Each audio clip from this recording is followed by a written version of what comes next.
Año 1513. La frontera del reino de Croacia. El aire está cargado de tensión y el polvo levantado por miles de botas enemigas. Soy el capitán Petar Krušić, y desde las murallas, observo con el corazón en un puño cómo el imparable ejército otomano avanza hacia nuestra fortaleza, hacia Sisak. En las salas de guerra los nobles discuten, beben vino y proponen estrategias inútiles. Palabras vacías, mientras el destino de nuestro reino pende de un hilo. El miedo es un veneno que se extiende más rápido que la plaga. Pero a pocos kilómetros, en la pequeña ciudad de Dubica, un hombre ve algo que nadie más ha visto. No es un noble, ni un famoso general. Es un ingeniero, un constructor anónimo cuyo nombre la historia olvidó, pero cuyo ingenio está a punto de cambiarlo todo. Mientras todos gritan que destruyamos el puente sobre el río Sava para frenar al enemigo, él propone una idea radical. Una locura para muchos. No vamos a destruir el puente. Vamos a convertirlo en nuestra mejor arma.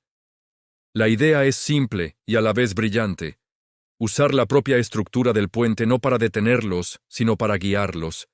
Para canalizar su fuerza abrumadora hacia un punto débil, hacia una trampa mortal. Diseñada con madera, cuerdas y un profundo conocimiento de la física. Mientras los centinelas croatas contienen la respiración y la interminable caballería otomana, con sus estandartes ondeando, se prepara para cruzar, el ingeniero supervisa los últimos detalles. El destino no se decidirá con espadas, sino con ingenio. Esta es la historia de cómo un puente se convirtió en la tumba de un ejército. Quédate para descubrir si su audaz plan funcionó.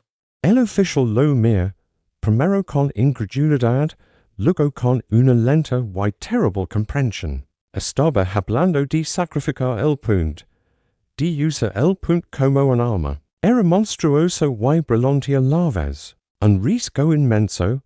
Si el engaño no funcionaba, si los otomanos sospechaban, o si la estructura fallaba antes de tiempo, sería una carnicería. Pero si funcionaba, la noticia de aquel hombre y su plan loco liga a oídos de Petar Krušić. Sisak, el capitán fronterizo, acorralado por las mismas sombrías opciones, escuchó el informe del mensajero con el seco fruncido.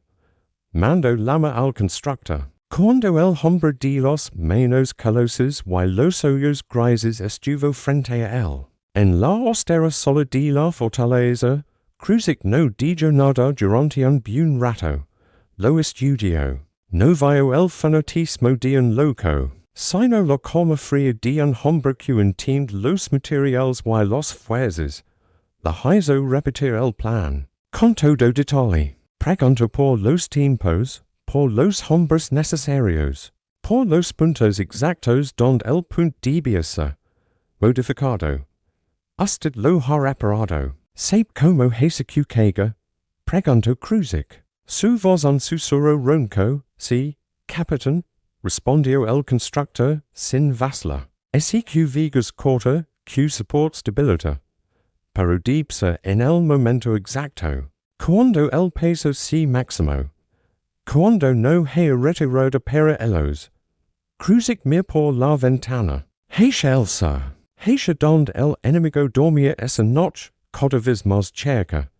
Pensa en sus hombres, en las familias, escondidas en los bosques, en la larga historia de perdidas. Este plan no era un acto de defensa, era una emboscada, una escuela colosal.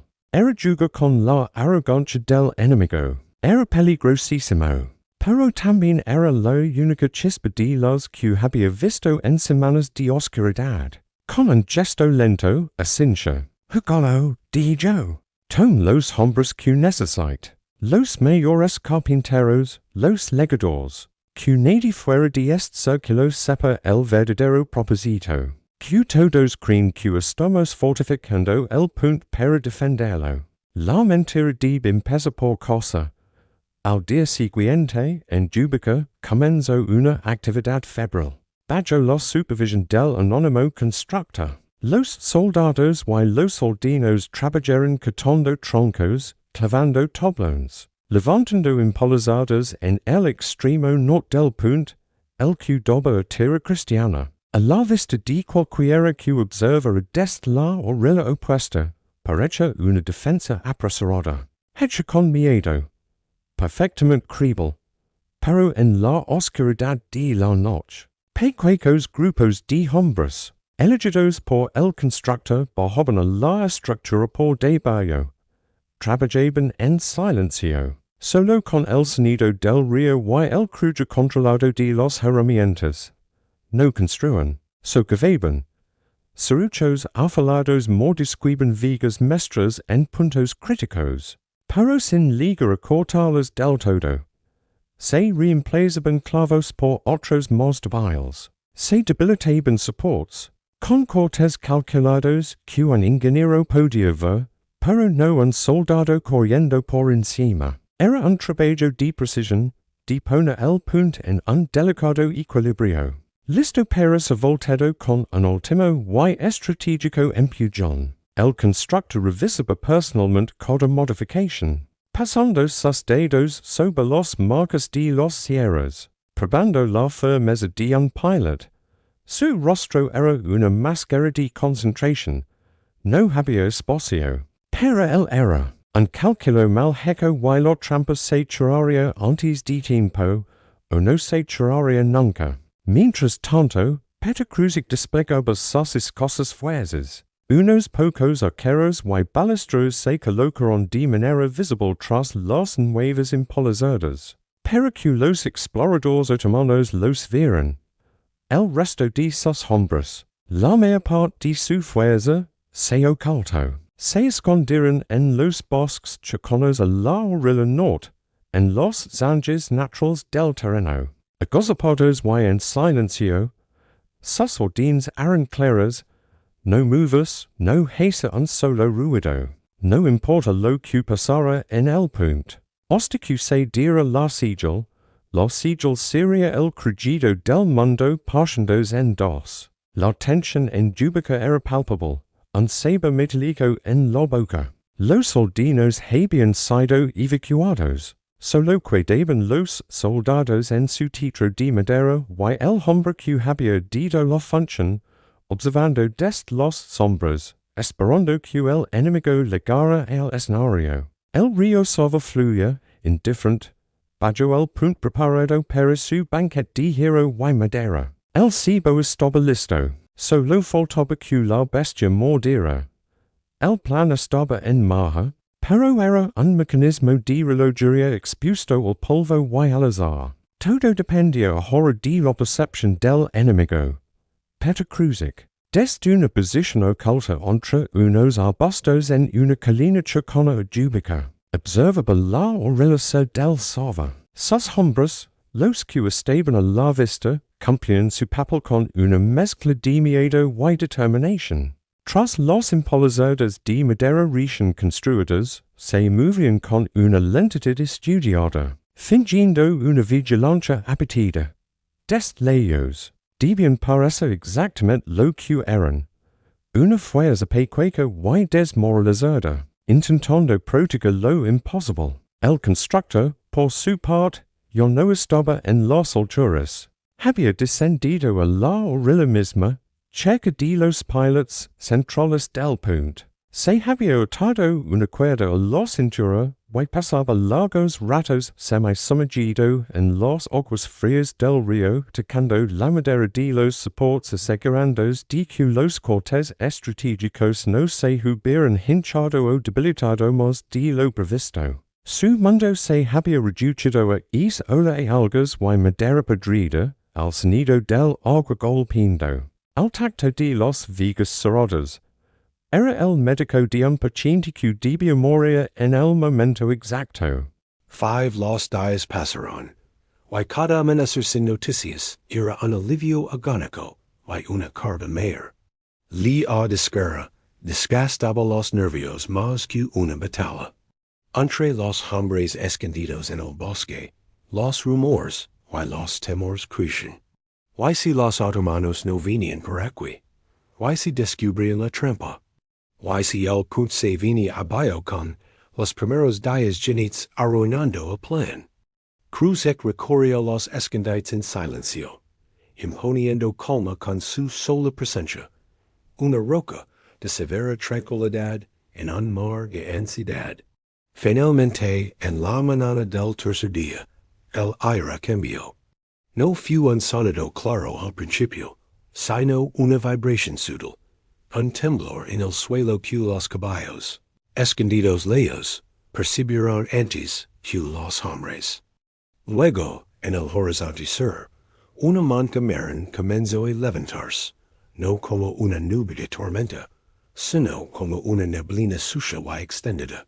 Polvo, mucho polvo. Cruzek apretó la mandíbula. Ali Esteban, desde su escondite, vio las primeras partidas de exploradores a conqui aparecieron como fantasmas desde el paisage, genites ágiles sobre caballos veloces, recortados contra el cielo. Se detuvieron en la ribera opuesta, observando. El capitán contuvo la respiración. Este era el primer examen. Los hombres en el punto siguieron su rutina.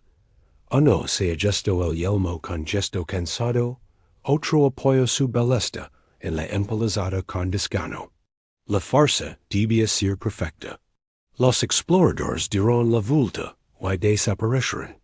Habían ido a informar. Un tiempo interminable después, la mancha de polvo se hizo más densa, más hecha, hasta cubrir buena parte del horizonte. Y entonces emergieron. Primero como líneas oscuras, luego como una masa en movimiento. El Ejército Otomano. Era un espectáculo a la vez terrible y magnífico. El sol brillaba sobre los yelmos cónicos, y las cotas de mela de los sipahi *. La caballería pesada formaba el núcleo de poder. Sus estandartes, con medias lunas y escritura árabe, andaban perezosamente. Los conqui más numerosos y menos uniformes, pululaban alrededor del cuerpo principal, como avispas inquietas. El rumor llegó hasta la orilla norte. El sonido bayo de miles de cascos, el rechinar de los caramados, el murmullo de una multitud. Cruzek buscó con la mirada al comandado. Lo distinguió, rodeado de un círculo de oficiales, con armaduras más elaboradas, en un pequeño montículo. El bay observaba la escena. Sus ojos recorrieron el río crecido, las orillas pantanosas, y luego se clavaron en el puente de Dubica. En el punto fortificado, con sus defensas de madera tosca y su pequeña guardia. El capitán Croata podía casi leer los pensamientos del hombre. Cruzar un río así con una fuerza tan grande era una pesadilla logística. Buscar un vado llevaría días, y los hombres y caballos serían vulnerables en el agua. Un asalto frontal a una fortaleza como Sisek sería costoso, pero allí había un punto. Un punto que los propios cristianos parecen empeñados en defender, demostrando así su valor. Era un regalo. Un regalo un poco espinoso, pero un regalo al fin. Vio al bay, señalar el punto con un gesto amplio. Vio a los oficiales asentir. La arrogancia de la potencia, la lógica militar convencional, estaba funcionando. El engaño empezaba a digerirse. Entonces, el Ejército Otomano se puso en movimiento para el asalto. No fue un ataque total y caótico. Fue medido. Un primer contingent de sipahi quizás 200 hombres, se desprendió del cuerpo principal, y se alineó frente al extremo sur del punto. Eran guerreros de élite, confiados. Sus caballos piafaban, impatientes. Un oficial gritó una orden, y con un grito colectivo que cruzó el río como un latigazo, arrancaron al galope. El estruendo sobre las tablas de madera fue tremendo. Un retumbar sordo y continuo, que resonó en el pecho de los hombres escondidos. Cruzic miro hatia el punt. Sus soldados los que haitian decebo, cumplían. Disparaban sus ballistas, lanzaban unas pocas jabalinas. Mostraban resistencia, pero una resistencia que cedia. Los sipahi avanzaban, lentamente pero sin pausa, por el largo tramo del punt. Las empalizadas croatas, destinadas para caer fácilmente, comenzaron a ceder. Un soldado croata cayó, dramáticamente, y fue arrastrado hacia atrás por sus compañeros. Era el guion perfecto. Desde la orilla sur, el ve observaba satisfecho. Su sonrisa era casi visible. La resistencia era la esperada, feroz pero inútil. Había que aplicar más presión. Gritó nuevas órdenes. Esto era lo crucial. Cruzic lo sabía. El enemigo debía comprometerse por completo. Convencerse de que la victoria estaba en último esfuerzo de distancia. Vio como un segundo grupo más grande de sipahi y ahora también akongi epai se preparaba para unirse al asalto. La cabeza de punt otomana en el extremo norte estaba creciendo, luchando por expandirse contra la tenaz defensa croata. El ruido era infernal. Los gritos de guerra, los relinchos de caballos heridos, el choque del metal, el crujido constante de la madera, vio tanto peso. El punto entero vibraba como la cuerda de un arco gigantesco tensado al máximo. Abajo, entre las sombras de la estructura, el constructor estaba equipado, no solo de agua del río, sino de sudor frío. Con la cabeza pegada a una viga maestra, escuchaba. No escuchaba los gritos, sino los sonidos de la madera. Los gemidos, los chasquidos, los estremecimientos. Con los ojos cerrados, sentía como la prisión se distribuía. Sus hombres, los carpinteros soldados, estaban en sus puestos, haches y palancas en mano, mirándolo a él, esperando la señal. Sus rostros eran máscaras de puro terror concentrado. El constructor mir hacia arriba, a través de los huecos de los tablas, veía las patas de los caballos, las botas de los soldados, todo aperturandos. Calculaba el peso, sentía que el momento se acercaba, pero no era todavía. Si actuaban demasiado pronto, solo matarían a la vanguardia. El grueso del ejército se quedaría al otro lado, enfurecido pero intacto. Debía cuando la masa crítica estuviera sobre el punto, cuando la retirada fuera imposible. En la colina, Cruzic sentía los yucos clavandos en sus propias palmas. Vio como el bay, impatient por terminar el trabajo, ordenaba el avance de una tercera oleada. Era una multitud la que ahora se agolpaba para entrar en el punto. La entrada se estaba congestionada de hombres y bestias, todos empujando hacia delante. Hacia la lucha. El punto, de repente, parecía pequeño negro de cuerpos en movimiento. El constructor abajo, sintió un cambio en la música de la madera. Un gemido largo, profundo, que venía de los entrañas de la estructura. Un pilot central transmitió una vibración aguda a sus manos. Era el sonido de la fatiga extrema. Del límite, miré sus hombres y sintió una sola vez con un gesto seco. No hubo un grito dramático. Los hombres, con una precisión desesperada, colocaron las palancas en los puntos marcados semanas antes. Otros levantaron sus hacas, apuntando a las cuerdas de sujeción que sostenían secciones debilitadas. Todos contuvieron el aliento durante un segundo eterno. El constructor dio un golpe seco con el pupo en la viga. Era la sigil. Los hacas cayeron. Las palancas se impugieron con el peso completo de varios hombres colgando de ellas. Se escuchó un crujido seco, como un hueso gigante rompiéndose. distinto a todos los rudos de la batalla.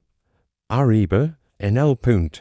Un sipahi que luchaba por abrir paso sin su. Como el suelo desapareció bajo los pies de su caballo. No fue un colapso general de inmediato, fue.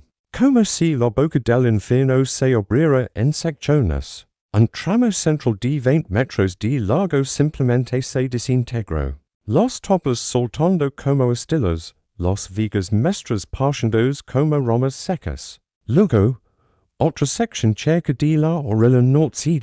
Y otra más en el centro. El rugido del río se troca de golpe los sonidos de la batalla. Fue reemplazado por un coro de gritos de un tono completamente diferente. Puro, desnudo terra. Decenas, quizás cientos de guerreros otomanos y sus caballos se vieron envueltos en un repentino vacío. Los pesados sipahi desaparecieron bajo las aguas en un instante, arrastrados por la corriente y por el peso de sus propias armaduras. Los aquincapay forcejeron, breves segundos antes de ser engolidos, los caballos relinchaban con pánico, pataleando en el aire antes de hundirse. El punto no se había hundido por completo, quedaron secciones aisladas y colgantes. Islas de madera rota con hombres aferrados a ellas, desesperados, viendo como la corriente los llevaba de ambas orillas o los preparaba para el siguiente colapso. En la orilla sur, el B había visto como su victoria segura se transformaba en una pesadilla en menos de 10 segundos. Su rostro, antes seguro, estaba descompuesto por la incredulidad y el horror. La mitad de su fuerza de asalto, lo mayor de su caballería, había desaparecido literalmente del mapa, tragado por el río frente a sus ojos. El punto, el camino fácil. Era ahora una trampa mortal y una ruina humillante. El silencio que caía sobre el campo de batalla, roto solo por los gritos leones de los ahigados y el rugido triunfal del río. Fue más ensordecedor que cualquier estruendo. Los soldados otomanos que esperaban para cruzar retrocedieron instintivamente. El pánico incendiándose en sus ojos. Habían visto a los demonios del agua levantarse para devorar a sus camaradas. Fue en ese preciso instante de shock absoluto, de desorganización total, cuando Peter Cruzik se puso de pie en su colina y lanzó el grito que todos sus hombres escondidos esperaban. Un grito áspero, cargado con toda la furia y el alivio de semanas de angustia. Era la señal para la segunda parte del plan. El grito de Peter Cruzik no fue solo una orden. Fue la liberación de un rugido contenido durante semanas. Un sonido que rasca el pesado silencio del horror y corta de raíz el pánico incipiente de los otomanos que miraban, desde la orilla sur, la ruina de su ejército. Al instante, el bosque cercano a la orilla norte cobró vida. De entre los árboles, de los zanjes, de detrás de cada roca, surgieron hombres. No eran una multitud organizada en brillantes formations, sino un torrente de furia y alivio. Eran los soldados croatas, los que habían aguantado escondidos, mordiendo la tierra, conteniendo la respiración mientras sus compañeros hacían de cebo. Ahora, todo es miedo convertido en rabia explotaba hacia afuera. Sus rostros estaban demacrados por la tensión, pero sus ojos brillaban con una luz feroz. Cargaron contra los restos del desastre. Su objetivo no era el grueso del ejército otomano, un seguro al otro lado del río, sino los supervivientes. Los que habían logrado cruzar antes del colapso y ahora estaban atrapados en la orilla norte, aislados y en shock. Y los que, milagrosamente, se aferraban a los pedazos rotos del punto o nadaban desesperadamente hacia la orilla. Fue una fase de la batalla brutal y corta. Los otomanos que habían alcanzado tierra firme estaban desorganizados, sin liderazgo. viendo como su única ruta de escape desaparece en los ojos turbios. Muchos todavía no entienden que había pasado. An accident? Un castigo divino. No tenían tiempo de pensar. Los croatas cayeron sobre ellos como lobos sobre un rebaño disperso. No hubo piedad en ese momento, no podía haberla. Era la ley de la frontera. Ellos o nosotros. El que antes olía a polvo y río, se liñó rápidamente del sonido metálico de las espadas y de gritos orgánicos. Mientras en los aguas la tragedia continuaba. El río salva, crecido y rápido, no perdonaba. Los asteriscos apagiostos con sus pesadas armaduras eran los primeros en hondas. Se los veía fostir por un instante, como figuras de metal que se volvían lentas y torpes. Antes de desaparecer siempre bajo la superficie. Algunos lograban desprenderse de sus protecciones, nadando con pánico hacia alguna orilla. Los asteriscos más ligeros tenían una oportunidad algo mayor, pero la corriente era traicionera. El agua fría paralizaba los músculos, y el pánico nublaba la mente. Muchos eran arrastrados río abajo, donde desaparecían de la vista, vencidos por la fuerza del agua. El constructor, todavía en la orilla norte, cerca de los restos del puente. Observaba la escena con una expresión que no era de triunfo, sino de una profunda y sombría fatiga. Su plan había funcionado. La física no había fallado. Pero el resultado tangible, el sonido de los hombres ahogados, el espectáculo de la muerte a esa escala, era algo para lo que ningún calculó lo había preparado. No sintió alegría. Sintió el peso inmenso de haber movido los pies para que esto sucediera. Se seca la cara, mojada de agua y tal vez de algo más, y se alea levemente del borde, su trabajo terminado. En la orilla sur, la confusión se había convertido en caos total. El comandante otomano, estaba pálido. Gritaba órdenes, pero sus oficiales estaban tan conmocionados como los soldados. La visión de sus mayores tropas desapareciendo en cuestión de segundos. Había quebrado su espíritu ofensivo. La arrogancia se había evaporado, reemplazada por una supersticiosa inquietud. ¿Qué clase de enemigo era este que sacrificaba su propio punto para destruirlos? ¿Qué brujería o ingenio diabólico había empleado? Mira a través del río. Vio esos hombres aislados en la otra orilla siendo masacrados. Vio el punto. Su punto la victoria, convertido en una escueleta rota y humillante. Vio a los soldados croatas, ahora visibles, y victoriosos, reorganizados en la ribera norte. No había forma de cruzar. No había forma de ayudar. No había forma de vengar a los caídos en ese momento. La moral de un ejército es una cosa frágil. Se construye con victorias y confianza. Lo que había sucedido no era una derrota en el campo de batalla, era un desastre sobrenatural. Una trampa que olía demonio. El pánico es virus silencioso. Comenzó a esparcirse entre las filas otomanas. Los murmullos crecieron. Algunos se golaban el río con temor, como si monstruos secaran bajo el agua. Otros miraban a sus comandantes con recelo. El sabía, en el fondo de su entrenamiento militar, que aún tenía fuerzas superiores, podía intentar buscar un vado reagruparse, pero también sabía que el corazón de su ejército, su caballería de élite, yace en el fondo del salva. Y que el corazón de sus hombres, su valor, se había quebrado. Continuó ahora, con soldados aterrados, contra un enemigo que acababa de demostrar una astucia letal. Era un riesgo enorme. Podía convertirse en una derrota en mayor, una que pusiera en riesgo todo el contingente.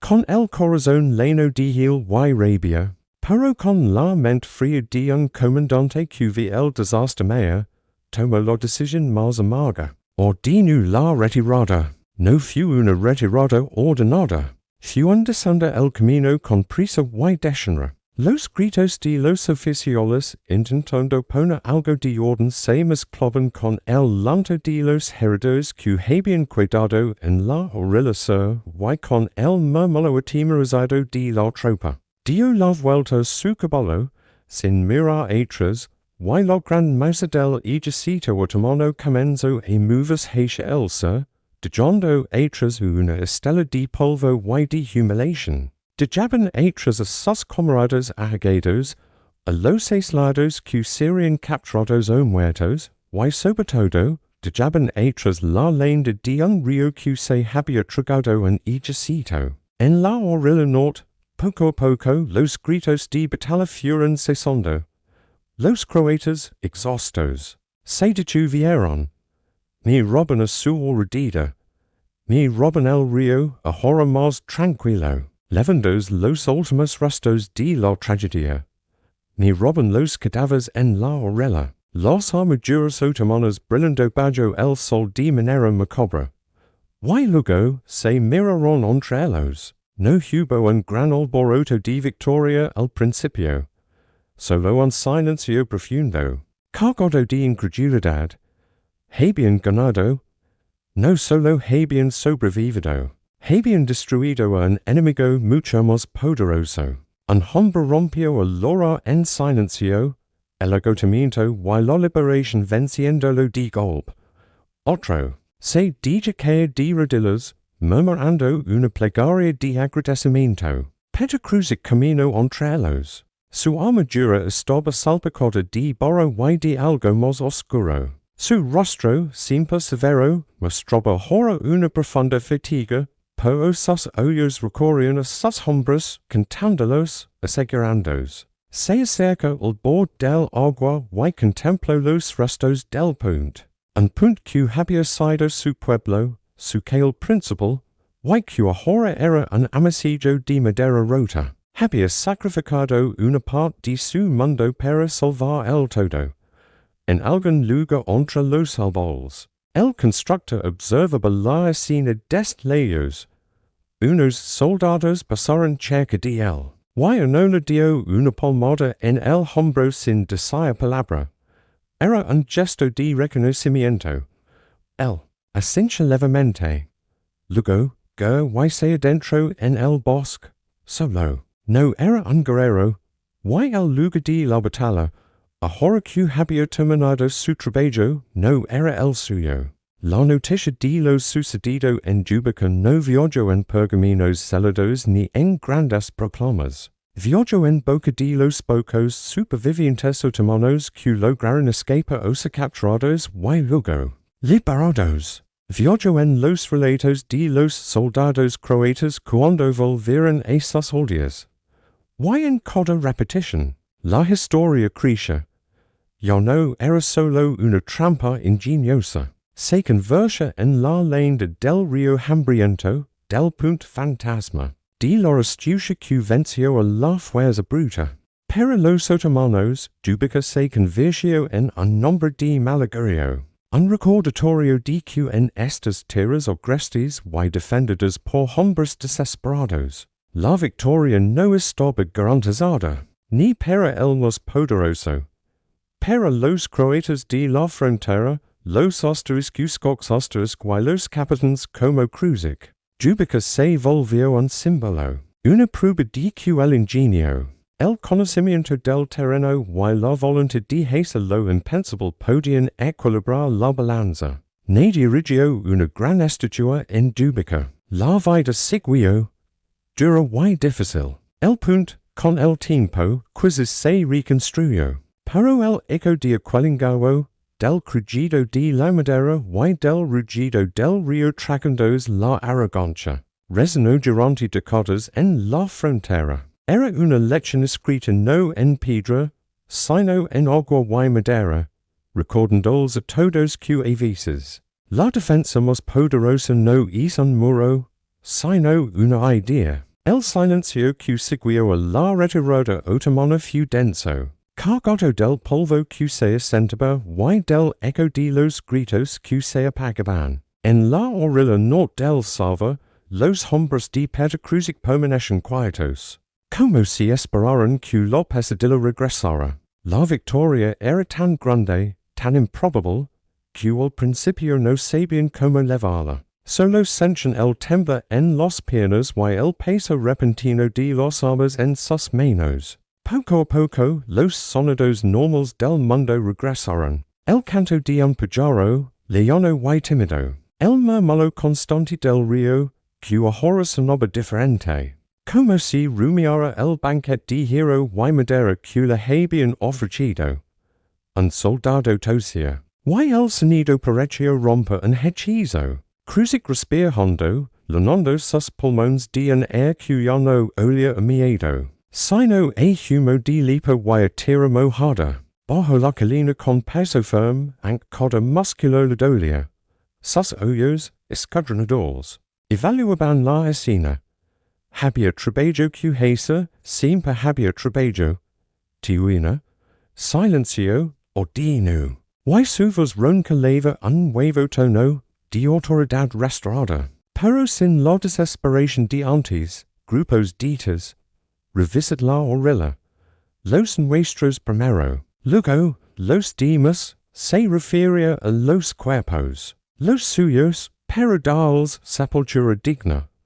Los otomanos, para buscar a los que pudieran estar vivos entre los heridos. Y para recoger lo que pudiera ser de utilidad, armas, armaduras, cualquier cosa que la pobre frontera pudiera aprovechar.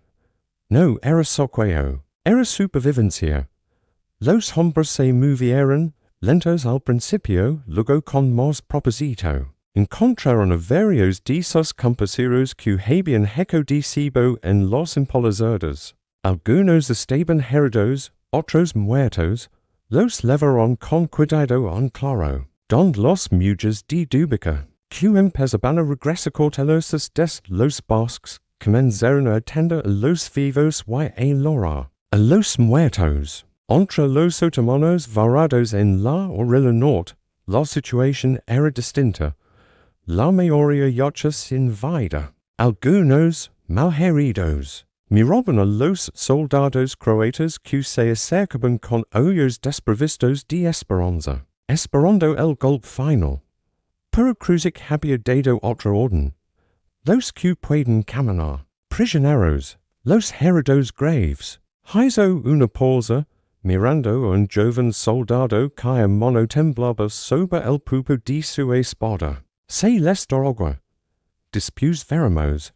No era compasión pura, era pragmatismo. Un prisionero podía intercambiarse. Un acto de humanidad, incluso pequeño, podía sembrar una similitud en el enemigo para la próxima vez.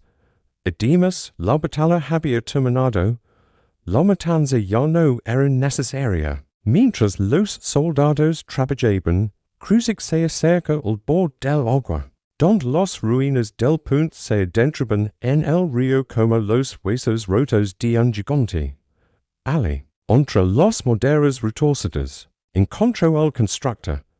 El hombre estaba sentado en una piedra, mirando las aguas, con la espalda encorvada. Parecía más pequeño, consumido. De plan funcionó, dijo Cruzic. Deteniéndose a su lado, el constructor no dio la cabeza. Asintió lentamente. Funcionó, repitió. Como si confirmara un hecho científico, no una victoria. Salvaste esta tierra. A esta gente. El río hizo la mayor parte. Murmuró el hombre, señalando con la barbilla hacia la corriente. Yo solo. La más de modo. Cruzic lo observó. Comprendió la carga que llevaba aquel hombre. Un guerrero mata en el calor del combate, cara a cara. Este hombre había matado desde la sombra, con un cálculo frío, a cientos de una vez. Era un peso distinto. ¿Cuál este nombre? Preguntó el capitán. De pronto se dio cuenta de que nunca se lo había preguntado. Solo era el constructor. El hombre finalmente lo mía. Sus ojos grises reflejaban el agua turbia. Ivan dijo simplemente. Un nombre común como él. Ivan, repició Cruzic. Esta gente te lo agradecerá. Quizzes no hoy ni con palabras, pero lo hera. Ivan asincha de nuevo. Sin desire nada. Luego, se levantó. He que desmontar lo que queda de los impolozados. La madera severa para repararlos. Cosas dawadas del pueblo. Opera construir bolsas, dijo, cambiando de tema, volviendo a lo práctico. A lo que sus manos podían arreglar.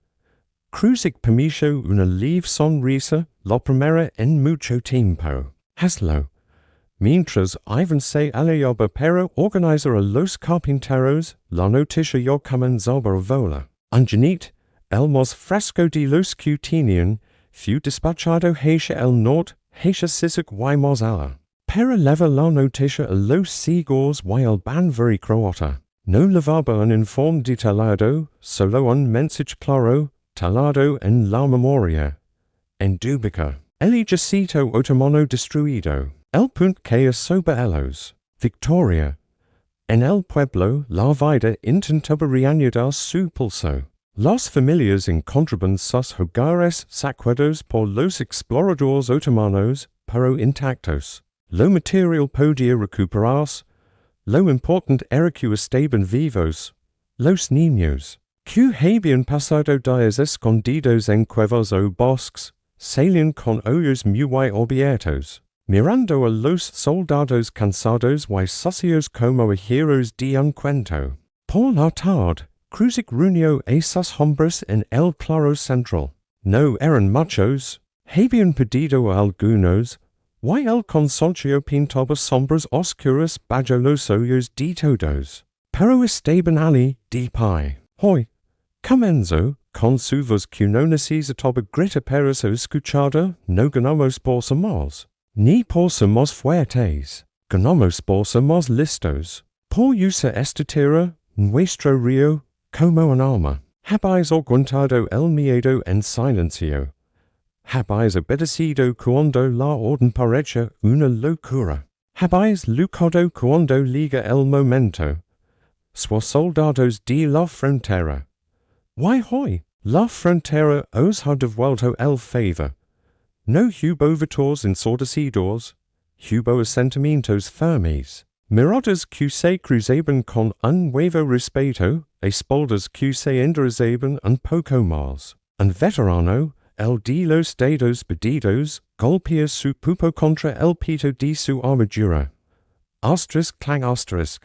Otro hizo lo mismo. Pronto, un ritmo lento y grave de metal contra metal lineó el claro, un tambor de guerra que ahora era un canto fúnebre y un himno de victoria a la vez. Al día siguiente, llegaron los primeros curiosos y refuerzos de otras fortalezas choconas. Al ver los restos del puente y los signos de la batalla, la incredulidad se pintaba en sus rostros. Los hombres de Cruzic, ahora con un poco más de descanso, contaban la historia. Cada uno a su manera. Algunos hablaban del valle de los que hicieron de Cibo, otros del rugido del río, y muchos del hombre silencioso.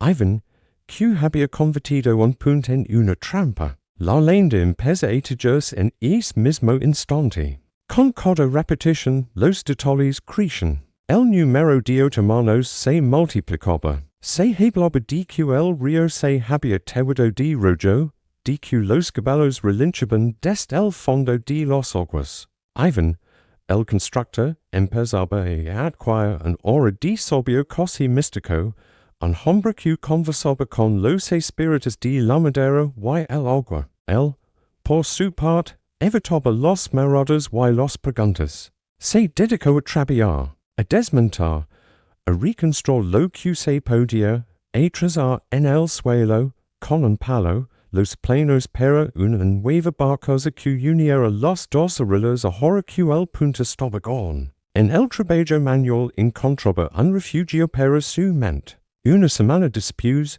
liga un emisario del ban, un noble con ropas más finas, montado en un caballo que no conoce el borro de la frontera. Escucho el informe formal de Cruzic. Recorrió el lugar con una expresión entre impresionada y escéptica. Y promicio leva la noticia a la corte de los Habsburgo.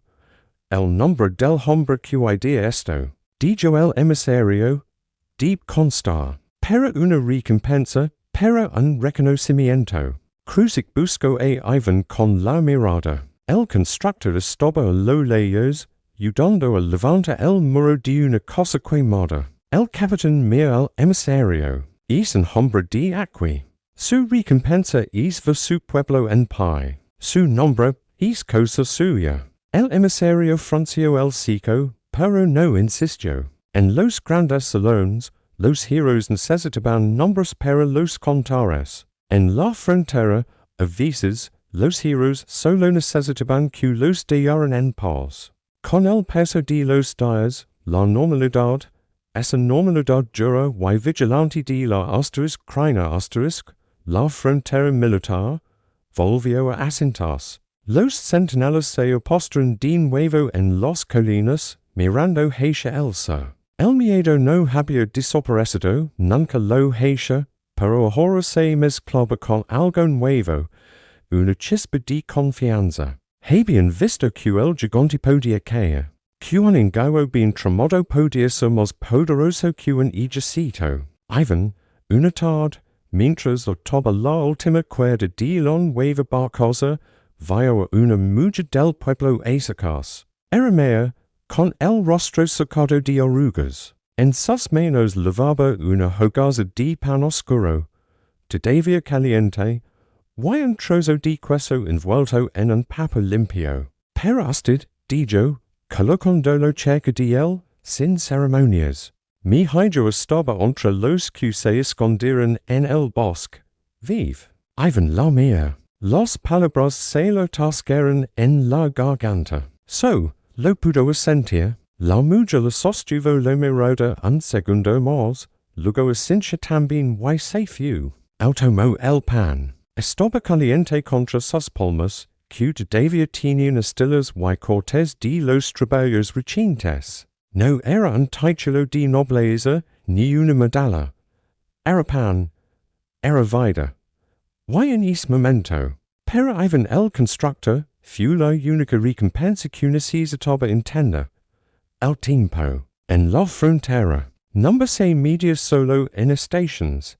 Se media en casetas cegadas, en inviernos sobrevividos y en los espacios de paz entre un ataque y el siguiente. Después de Dubica, el verano dio paso a un otoño sorprendentemente tranquilo. Los postos al sur del Salvo parecían vacíos, sin el humo negro de los campamentos otomanos en el horizonte. La noticia, como el viento que baja de las montañas, había viajado rápido y lejos. No liga los grandes cortes como un parte oficial detallado. Liga, primero, en boca de los mercaderes que recorrían los caminos del reino. Liga en los susurros de los prisioneros liberados en intercambios tensos a orillas del río. Why? Sobre todo. Liga en los colchones. Los soldados, alrededor de las fogatas en las largas noches de guardia, comenzaron a componer versos.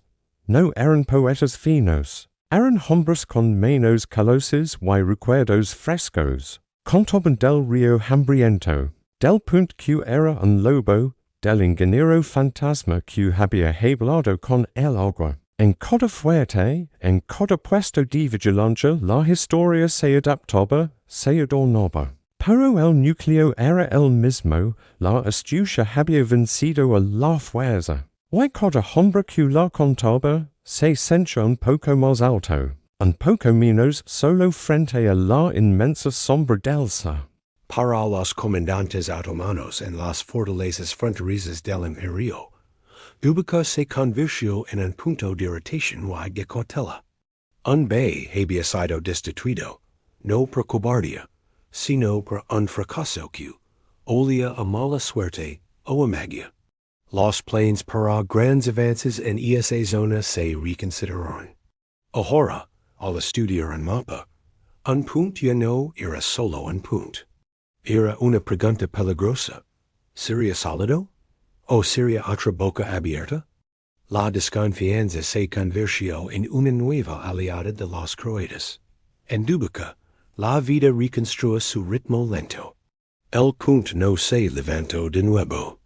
En su lugar, unas barcazas robustas, diseñadas por Iván, cruzaban el río cuando era necesario. Eran fáciles de esconder o de destruir en caso de peligro.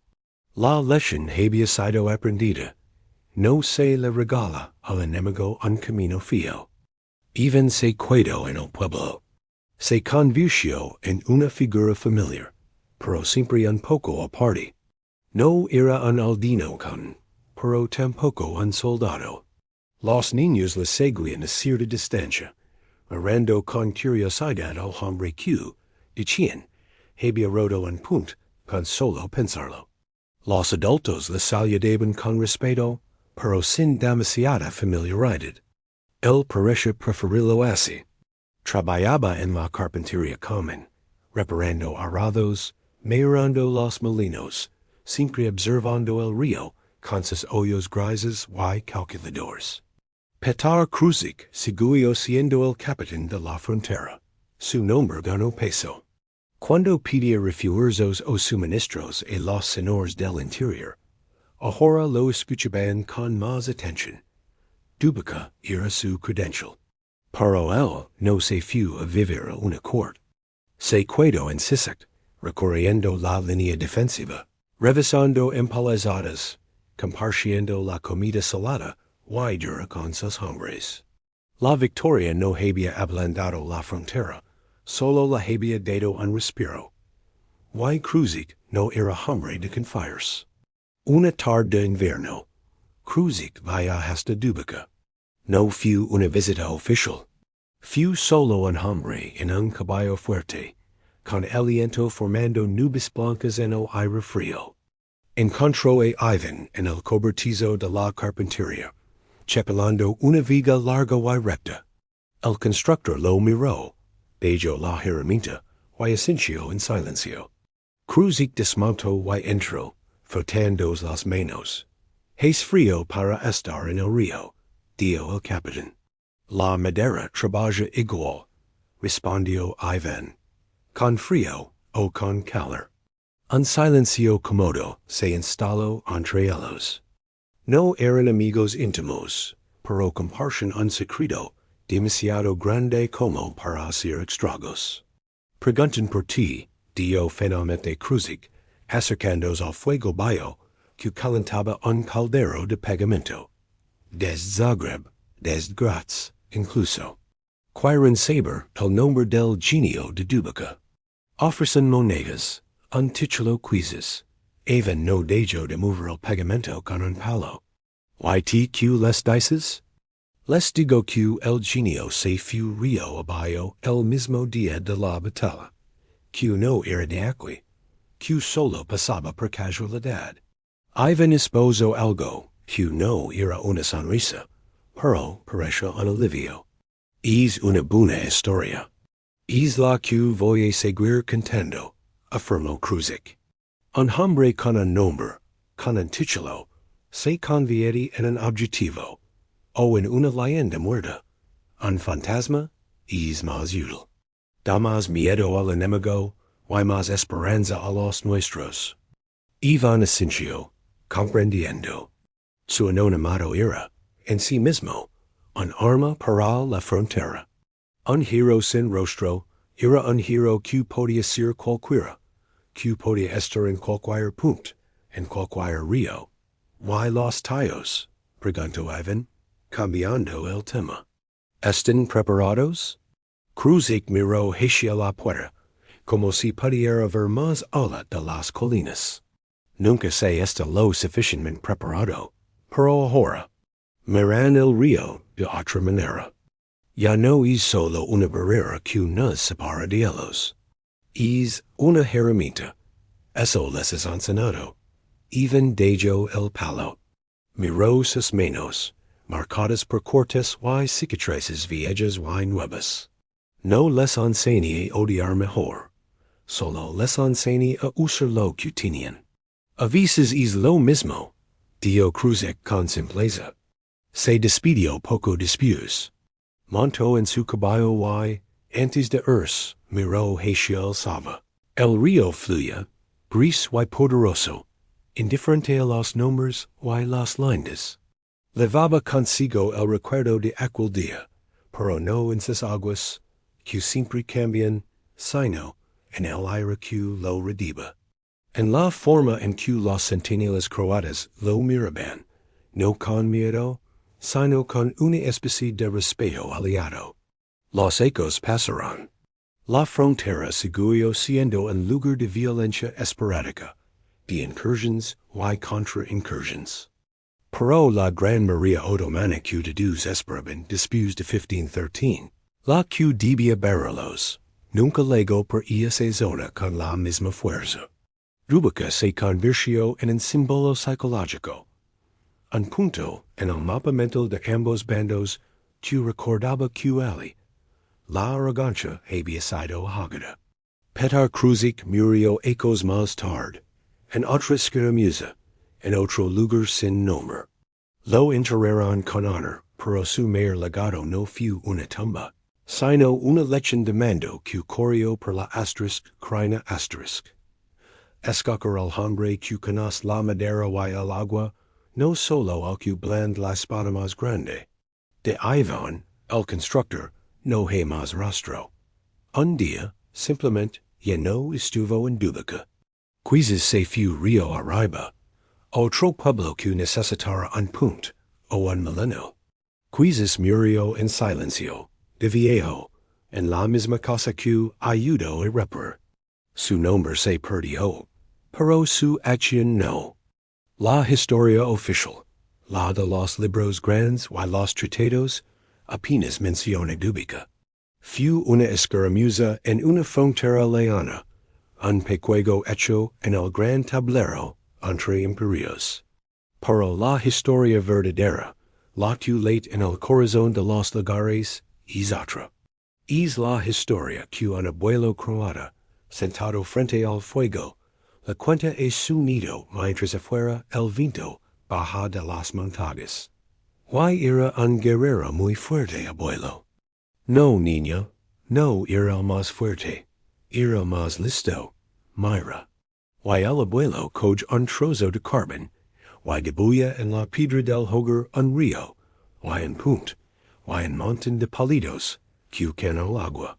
Él entendió que a veces, para defender algo, no hay que poner un muro más alto. Hay que hacer que el suelo bajo los pies del enemigo desaparezca. Entendió el engaño. Why eso, a veces, veil por 1000 espadas.